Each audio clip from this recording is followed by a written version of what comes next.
Olá pessoal, tudo bem? Professor Leandro Porgioli. Hoje é o terceiro episódio dos nossos vídeos discutindo a ética nicomaqueia com os professores Guilherme Boff, Marcos Boeira e Luiz Fernando Barzotto. Hoje nós vamos falar sobre prudência, a virtude da nossa razão aplicada a resolver os problemas práticos, a descobrir o que é o bom e como participar desses bens na nossa vida. Lembrando a vocês que nós estamos com essa parceria com a livraria A Página, aqui no Shopping Praia de Belas, fica no terceiro andar. Hoje eu indico para vocês esse livro de Agostinho de Hipona, Confissões. Até saliento para vocês que eu não conhecia essa tradução, acabei comprando, eu acho que a edição Loyola, não sei se vocês já viram, a minha Pocket.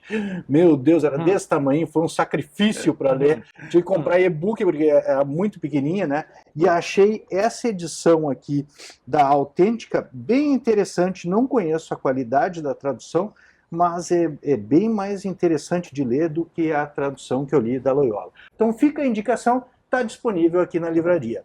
Senhores, quem começa falando a respeito da prudência, ou do livro 6 da Ética Nicomaqueia? Eu posso, acho que, começar, né? Aquilo que a gente falou, o Guilherme estava mencionando, né? Para fazer o bem numa determinada situação, eu tenho que conhecer esse bem. E aí que entra a virtude, você usou a expressão dianoética, né? A virtude intelectual, tá? Que me determina o que é o bem, é aquilo que a virtude moral me leva a realizá-lo, tá? Não adianta só eu conhecer o bem aqui, eu devo ter a capacidade de realizá-lo. Então, por isso que a virtude intelectual e as virtudes morais sempre andam juntas.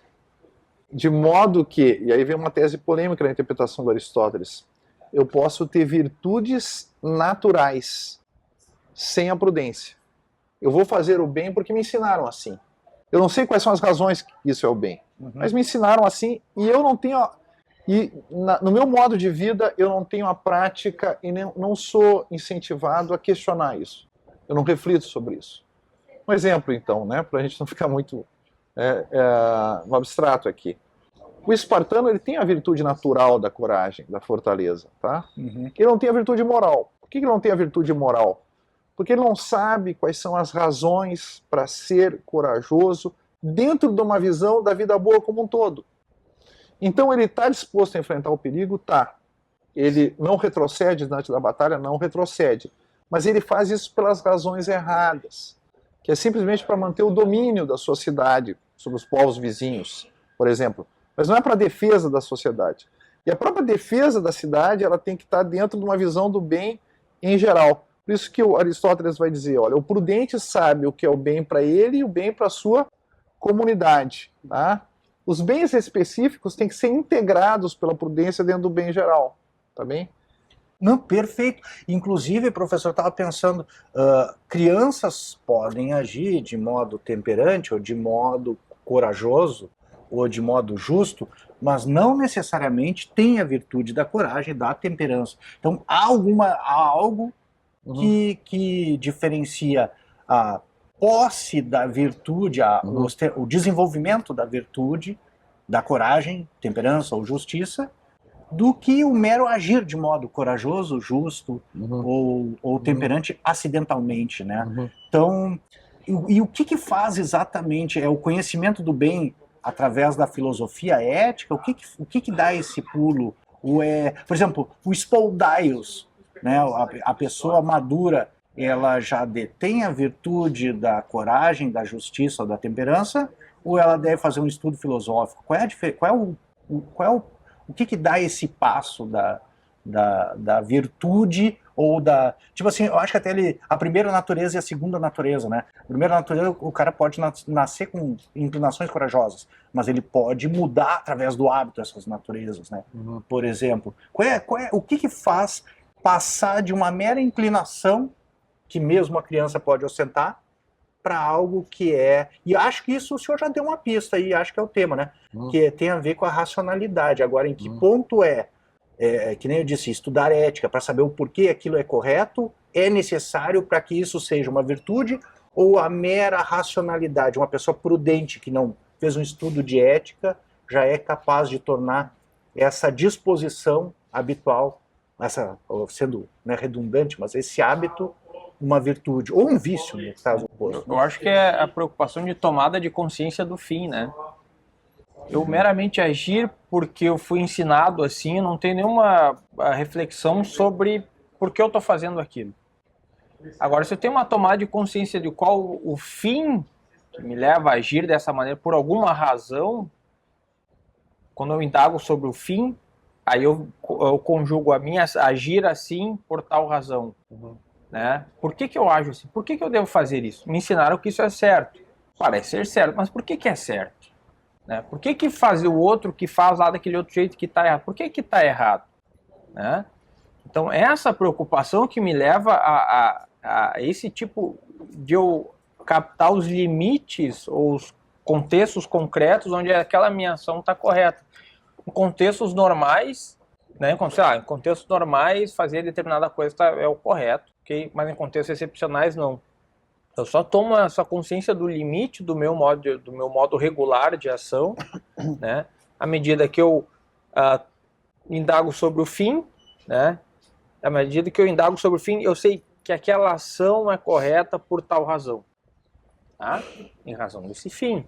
Agora, por isso eu também sei alguns limites de que, olha, quando não atinge esse fim ou não é por essas mesmas razões, então é diferente. Que é virtude, como o professor falou, a virtude natural, né? Que eu faço porque eu faço assim, eu aprendi assim, e a virtude própria, eu faço assim por essas razões, porque é certo um contexto assim, isso vinculado aos fins que eu busco, que são fins verdadeiramente bons. Isso não precisa ser fruto de uma investigação filosófica. A pessoa não precisa ser um filósofo ético. Não, é o agente moral. Ele pergunta se as suas ações encaminham para a sua perfectibilização, para a atualização da filosofia poder ajudar nisso, o cara não precisa ser um filósofo moral para ostentar a virtude da coragem, por exemplo. Não, mas ele tem que ser um prudente. Ele tem que saber, pelo menos, ele tem que saber de um modo reflexivo situar os vários bens dentro da concepção da vida boa como um todo, da vida dele como um todo, como uma unidade. Olha, o trabalho para mim tem a família, o estudo, etc. Entende? Então ele tem que saber o que ele tem que apropriar reflexivamente. Ele sabe, olha, se eu me dedicar muitas horas ao trabalho, não precisa ser um filósofo para saber isso. Eu vou prejudicar minha família. Entendi. Dois extremos, então, diante do que vocês colocaram. Agora, diante do que o senhor colocou e diante do que ele colocou. Por exemplo, um espartano é mais ou menos que nem o Marx falava, eu li um livro a respeito da alienação. O cara vai agir corajosamente, mas de um modo alienado. Ele está descontextualizado, ele é só uma peça naquela engrenagem. É um bem o que ele está fazendo, mas ele não sabe por que está fazendo, porque saber o que ele está fazendo significa integrar esse bem numa visão refletida, tá, justificado do bem. Mas ele está alienado exatamente. Pode ser chamado, pode ser chamado de alienado. Ele está separado de si mesmo enquanto agente racional. Que é a alienação. E por outro lado... Mas é que, só uma questão que me parece importante aí. É que esse ato reflexo, ele depende de uma certa meditação, vamos chamar assim, né? Entendendo-se bem esse termo, raciocínio. Um raciocínio prático, talvez seja melhor assim, acerca do modo como os apetites dele se vinculam aos bens humanos. Então, há uma disposição, e essa disposição é movida a uma moção dessas disposições mediante os apetites. A concupiscência e a ira. E se os apetites se movem na direção dos bens humanos, é necessário que algo intermédio entre os bens e os apetites faça justamente esta régula, ou seja, essa medida que evita o excesso e a falta e ordena segundo uma razão hierárquica dos bens. Bens superiores, bens inferiores, bens próprios, bens adequados, bens interiores, bens exteriores. Pensando assim do ponto de vista geométrico, todos os lados dos bens humanos. Só que isso também depende de uma outra questão que é muito importante, que é um olhar sobre os hábitos intelectuais. O intelecto é potência, e essa potência tende à atualidade. Qual é a atualidade do intelecto? O conhecimento dos objetos. Vamos chamar isso de verdade e bem. E também poderia se chamar isso de outras coisas. Os escolásticos têm alguns outros conceitos para isso, mas vamos ficar só aqui. Então, a razão, que pode ser vista como uma operação intelectual que dirige a inteligência ao objeto, ela de alguma forma, ela desempenha funções operativas diversas, a depender da natureza dos objetos que são cognoscíveis, inteligíveis. Se os objetos são universais, por definição, é a razão especulativa que vai fazer essa determinação, essa trajetória. Mas se os objetos são os bens relativos aos atos humanos, então é a razão prática que faz essa operação. Bom, então a razão prática ordena intelectualmente o agente na direção dos bens humanos. E o agente precisa conjugar ação e abstração. A ação é esse movimento corpóreo na direção da realização dos bens.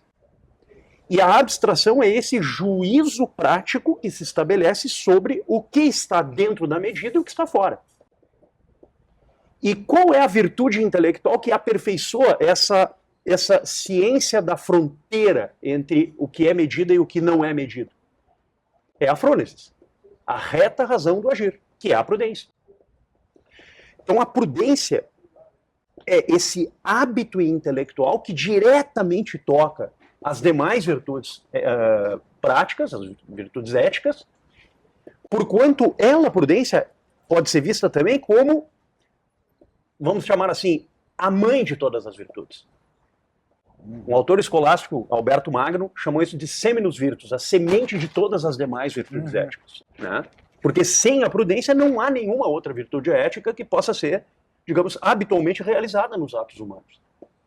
Então, é importante essa questão que o professor Barzotto trouxe da reflexão em torno do próprio ato. Né? É o ato e a reflexão em torno do próprio ato. Sim. E esse ajuste que é a tarefa pedagógica da prudência. Mas essa reflexão mais profunda, né, de ordenar, de coordenar exato. dentro do bem humano e dentro do bem da comunidade. Ao bem geral. Senão tu tá alienado. Fundamental. Agora, do outro lado, assim, se a gente tem o espartano que faz sem saber por que está fazendo, mas tem o outro lado que é o cara sabe por que fazer e não faz. Né? Tipo, o filósofo ético que quer só especular e não adota a virtude como um modo de vida. Isso seria um problema também, né? O cara, tipo, lê a Ética Nicômaco para saber o que é coragem, para saber o que é justiça, para saber o que é temperança, para saber o que é prudência, mas que não quer viver de modo temperante, prudente. O caminho da virtude fica entre esses dois extremos de agir de modo corajoso e saber por que está agindo. Concordam ou discordam? É o que as categorias que Aristóteles colocou, é escolha, que é né? da ética, agir, né? dos analíticos posteriores, está na Ética Nicômaca. O que e o porquê. Né? Só o que, ou agir de determinada maneira, seria virtude natural, simplesmente ajo instintivamente, assim, ou porque eu aprendi a fazer assim. E o porquê, que é essa atitude reflexiva. Né? Sim. Então, a partir desse porquê, eu começo a conjugar essas razões e botar nessa dimensão de mundo geral, onde o ser humano está vinculado a uma ordem natural. Pergunta pelo seu fim quanto ente natural. Eu sou um ser humano, um ser que é assim, tem essa natureza, um animal racional político. É que nessa passagem que o professor Barzotto estava mencionando, eu acho que também ele toca em Sócrates também ali, que é exatamente do saber, quando o senhor fala dessa virtude natural, em seguida depois ali no livro 6 ele vai falar do Sócrates exatamente que sustentava que saber era possuir a virtude. Por isso que eu acho que é um extremo também. Não basta só saber, é que ele acha que se você sabe o que é justo, você vai agir justamente. Mas só a capacidade reflexiva sem a ação Sim. não é suficiente para a virtude. Inclusive, o fim da deliberação prática é a ação, não um conceito, né? Para as virtudes morais eu aprendo pelo hábito, né? E nesse sentido, digamos assim, a prudência também, né? Porque eu preciso do hábito, da experiência para aprender a raciocinar frente às circunstâncias concretas, que são contingentes. Mas as virtudes intelectuais, por exemplo, da episteme, é por aprendizado. Assim, eu lendo um livro, eu ensino matemática, ensino física, mas não ensino moral. Sim, eu acho que o exemplo do Aristóteles, acho que era da citarra, né? O cara tem que tocar cítara, aprende a tocar cítara tocando cítara, né? Mas eu digo a mesma coisa para vocês, professores de direito, não seria também a mesma coisa no direito, tipo, ficar estudando direito em cima de doutrina, em cima de leis, Não fica um Não, gap? não aprende a resolver os casos concretos, se não tiver a experiência deles. Eu me lembro que eu tinha um estagiário que tinha sido aluno, talvez tenha sido aluno seu também, mas me lembro que era aluno do Elton. E ele, tipo, eu perguntei antes de contratar ele, como é que ele é, Elton? Ele disse, só nota 9, nota 10, excelente aluno. Cara, chegou lá no escritório, era um horror, porque era só estudo, então ele não tinha prática. Ele, tipo assim, faz a petição inicial de qualquer coisa. E não conseguia passar na prova da OAB, sabe? Porque ele sabia os conceitos, e nos conceitos ele era nota 10 nos conceitos. Sim. Só que na hora de fazer na hora de embargar, fazer os embargos de divergência ou Sim. de apelar, ele não sabia apelar, sabe? Faltava esse. E depois ele começou a fazer estágio lá, depois de uns 6 meses ele fez a prova do OAB e foi aprovado, porque inclusive não teve muita dúvida. Ele Sim. fez uns embargos infringentes no escritório e caiu na prova dele embargos infringentes. E aí deram o caso, porque a prova do OAB eles não dão assim, façam um embargo infringente. Dão em caso, eles entrem com recurso cabível. Só que ele olhou o caso e ele associou com o conhecimento que ele tinha.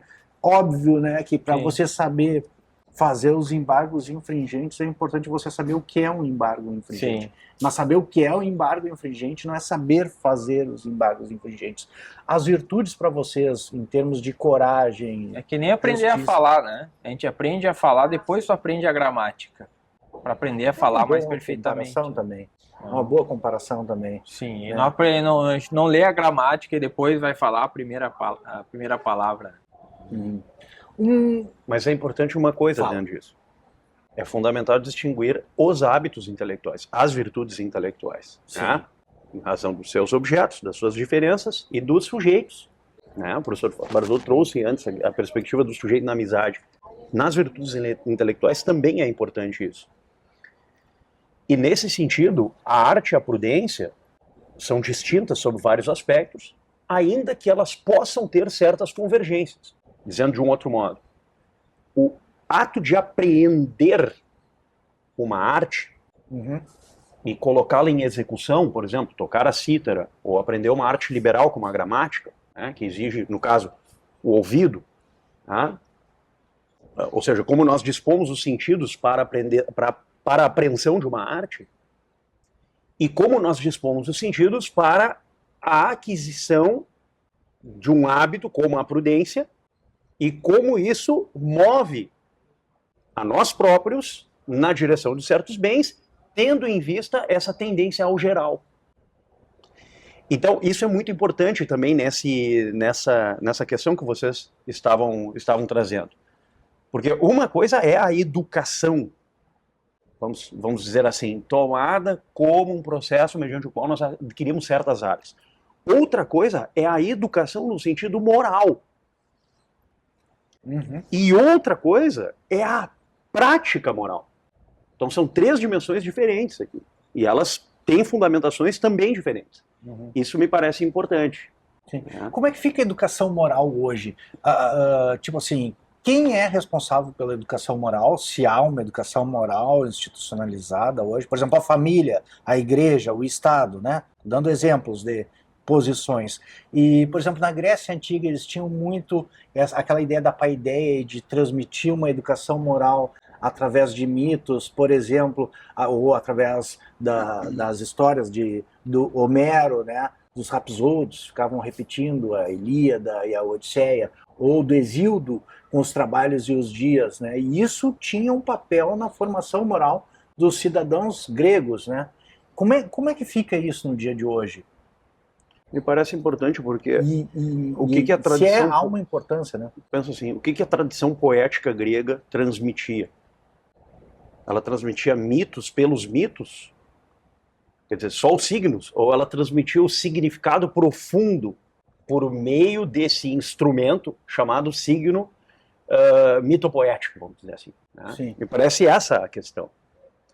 Tanto que o Aristóteles vai insistir na poética no fato de que a educação começa no ouvido e digamos assim, a condição pela qual isso se conserva no animal racional é a memória, a mnemosine. É uma atividade mnemônica. E a atividade mnemônica se dá com exemplo. Então, um adolescente parava ao pé, sei lá, de Píndaro e escutava o Píndaro, né, recitar as odes píticas ou as odes olímpicas, né? Ou parava vamos dizer, no pé de algum trágico, Eurípides, por exemplo, e escutava o Eurípides falando sobre, né, sei lá, Medeia, Jasão e as diversas narrativas mitopoéticas que ali eram bastante conhecidas e presentes. E a educação começava nisso. Agora, no meio dessas narrativas tinha o quê? Um significado moral e civilizatório profundo. E me parece que o patrimônio civilizatório considera essas duas coisas. A forma da transmissão, então, a ars poética, as suas regras, né, os métodos de composição musical e também o significado profundo, né, presente no âmbito interno daquelas narrativas. Acho que são as duas coisas. Eu acho que é perfeito isso, inclusive uma educação emocional. Eu dei uma relida na Poética agora esse ano para terminar um trabalho, e o Aristóteles fala da tragédia, né? Que é a imitação de ações atribuindo caráteres a personagens conhecidos para, através do terror, despertar piedade. Ou seja, a ideia é fazer com que as pessoas olhem aquilo, se aterrorizem. É um trabalho emocional, né? Quando tu vai ver assim, pô, o cara matou o pai, casou com a mãe, que troço terrível, olha só, né? Assim, quem é que poderia estar numa situação pior que aquela? Para despertar as emoções apropriadas dentro das pessoas que estão assistindo, né? Sim. Assim como também na Odisseia, na Ilíada, Sim. na Teogonia, etc. Sim, há uma intencionalidade, né? Essa é a mimesis, né? Faz a pessoa passar por uma experiência que ela nunca passaria, mas na verdade ela não passou. Mas gera o sentimento próprio da experiência que te põe a refletir sobre aquele caso. Mas seja e a catarse, né? Que é a purificação daquela que eles chamam poluência lá, né? Que é exatamente uma forma de educação moral. Sim. Há um papel disso para a formação das virtudes, e se há um papel disso na nossa sociedade hoje em dia, isso está perdido, está um caos. Como é que alguém... Como é que fica isso na nossa... Como é que fica isso no mundo liberal, por exemplo, onde cada um dá a sua noção de bem, e a noção de bem compartilhado é complicado, né? E o liberal também não fala em virtudes, né? Porque não há um projeto objetivo do que o ser humano deve se tornar. Cada um determina para si mesmo quais são os seus fins. Vai dizer o Weber, cada um elege quem é Deus e quem é o demônio. Então, aqui eu não tenho... Se a minha vontade ela permanece idêntica, despida de qualquer qualificativo, desde que eu sou adolescente até eu vou morrer, então, bom, aqui a questão da virtude é irrelevante. Aí fica exatamente... não é nem talvez um processo de alienação, é um processo caótico mesmo aqui. Porque se não há uma resposta racional sobre o que é o bem, não há uma fazer aqui agora, não há porquê de prudência. Sim. Entendeu? Porque a prudência é justamente a razão determinando qual é o bem. Entendeu? Mas se o bem não é determinado pela razão, por um ato de vontade, para que prudência? Entendeu? Aí vira uma prudência instrumental só de como alcançar. No máximo, uma racionalidade instrumental. Ela não vai dizer respeito aos fins. Não seria prudência. Mas aquilo que você falou de educação, é interessante, a gente tem que pensar essa educação de novo como um engajamento em certo tipo de prática, mais do que uma transmissão teórica de conteúdos. Eu vou dar um exemplo aqui de novo, isso foi contado por um aluno meu que era de Lucas do Rio Verde.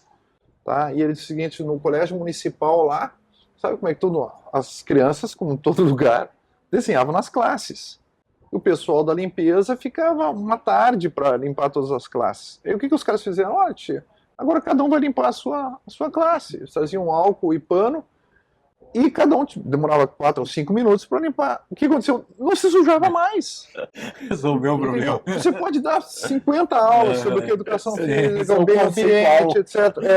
Tá? E as crianças gostaram tanto que elas queriam agora limpar as paredes entendeu? Ou seja, claro. Você vai do hábito à determinação do que é o bem. Né? Eu concordo com o senhor. Quando eu lecionava na Ubra Ética, parte da disciplina a gente acabou fazendo isso várias vezes, de ações, porque é o que eu chamava de educação de reis, né? Porque de príncipes, né?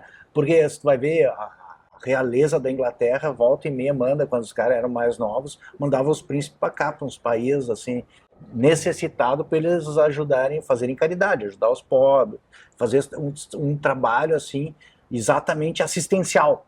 porque isso forma, de certa forma, o caráter da pessoa, faz com que a pessoa enxergue a outra pessoa. Quando tu te engaja no projeto da outra pessoa, mesmo que seja uma pessoa mais simples, com um projeto mais limitado, e tu te torna copartícipe da finalidade daquela pessoa para ela alcançar aquele objetivo, você passa a enxergar ela como pessoa. Você começa a entender melhor o que ela está padecendo. Então, isso a gente sentiu necessidade quando começou a fazer visitas a presídios, e aí eu disse para os meus alunos, a primeira vez que a gente foi fazer a visita a presídio feminino, cara, chegar aqui, passar nas gaiolas, ficar vendo o pessoal preso lá, é como se tu estivesse visitando um zoológico. Vamos fazer alguma coisa por essas pessoas para humanizá-las.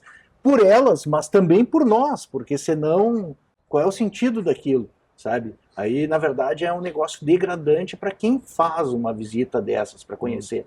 E aí a gente começou a interagir, e no final havia até uma reciprocidade, porque a gente começou a fazer campanhas de arrecadação, de mantimentos, etc e tal, a ponto de depois de 2, 3 anos, as detentas, quando sabiam que a gente ia lá, elas já preparavam alguma coisa para nós, tipo lanche, alguma coisa, e elas se organizavam, arrecadavam e já nos recebiam assim. Mas a gente fez também com refugiados venezuelanos, quando tinha um refúgio ali do lado da Ubra, inclusive, né? Era uma oportunidade de ouro para nós, né?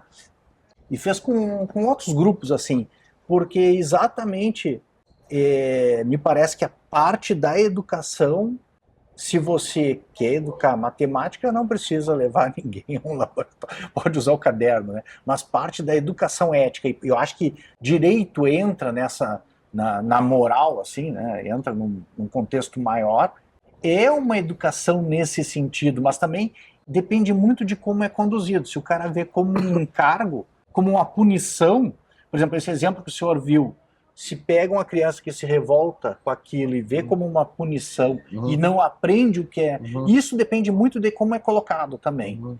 Isso pode dar um efeito reverso, mas se a pessoa entende, consegue integrar isso no seu bem, de que fazer aquele tipo de ação vai construir dentro dela coisas boas que vão tornar ela melhor, eu acho que é extremamente positivo. E eu só não sei, institucionalmente, hoje em dia a gente não tem exatamente, existem iniciativas, mas, né, mas eu acho que institucionalmente isso não faz parte da preocupação do Estado, infundir esse tipo de educação. Mesmo dentro das faculdades de Direito, né, não sei se existe, aí cada curso também tem sua autonomia, né, de fazer alguma coisa assim. A nossa sociedade tem chance de alcançar a koinonia, a amizade, naquele aspecto mais elevado, se a gente não consegue integrar os bens nesse sentido? É muito difícil responder essa pergunta. Eu te confesso que eu não sei. Eu acho que o papel da educação moral está pelos pais ou pela lei, né, diz o Aristóteles. Então, a lei, ela, por exemplo, assim, eu tenho que pagar o imposto, tenho que parar no sinal vermelho, né? Eu tenho que, digamos assim, tenho serviço militar. Tem uma série de virtudes que eu vou aprender pela lei, não porque eu queira, não porque... Mesmo que tu não queira, vai ter que passar por esse tipo de experiência. Então, vai formar o teu hábito, se tu não fizer, tu vai ser punido. Porque o conhecimento moral, como ele visa a incutir a virtude, e a virtude tem a ver com as paixões, de alguma maneira ele tem que despertar a paixão envolvida ali. Por isso que só lendo não se dá por uma experiência concreta, né? Então, o tipo de, digamos assim, o conhecimento moral ele vai exigir um vínculo, é um afeto, o afeto antes, né, para formar esse tipo de virtude. Então a experiência, digamos assim, institucionalizar certo tipo de experiência, né, não pode fazer isso, pode fazer aquilo, nos incute um certo modo de vida do que é certo ou errado, alguma experiência do que pode ou não pode fazer, né. Agora, obviamente, como eu tenho uma certa noção de bem comum, né, a educação ela pode ser mais, digamos assim, mais substantiva, né, ou em visões onde a noção do bem comum é mais dissipada, ou a visão de bem é mais privada. A lei tende a ser mais neutra nesse aspecto, Passar esse tipo de virtude aí fica a cargo da sociedade civil e da família, não tanto do Estado. Então, senhores, eu gostaria de agradecer vocês por participar desses 3 episódios a respeito da ética nicomaquia. Queria saber se vocês têm uma última palavra para deixar para o pessoal que vai nos assistir. Guilherme, você gostaria de deixar? Pode ser para a câmera ali. Eu queria agradecer a audiência de todos, agradecer o convite do amigo Leandro, do amigo Barzotto e do amigo Boeira aqui. Muito bom estar junto aqui. E estamos sempre à disposição, Leandro. Obrigado. Então. Muito obrigado, Guilherme. Eu que te agradeço. Marcos, uma última palavra? Faço minhas palavras do professor Guilherme. Uma satisfação. Né? Realmente foi uma manhã muito prazerosa, na presença de amigos. E é isso. Muito obrigado pelo convite. E um abraço. Obrigadão. Por favor, também agradecendo, diz assim, leiam Aristóteles. E mais do que isso, ajam conforme o Aristóteles. Não só leiam, como ajam, se querem aprender, né? Então, bom, eu agradeço muito, fico muito feliz de contar com o apoio de vocês nesse trabalho que eu faço de difusão da filosofia através do YouTube e das redes sociais.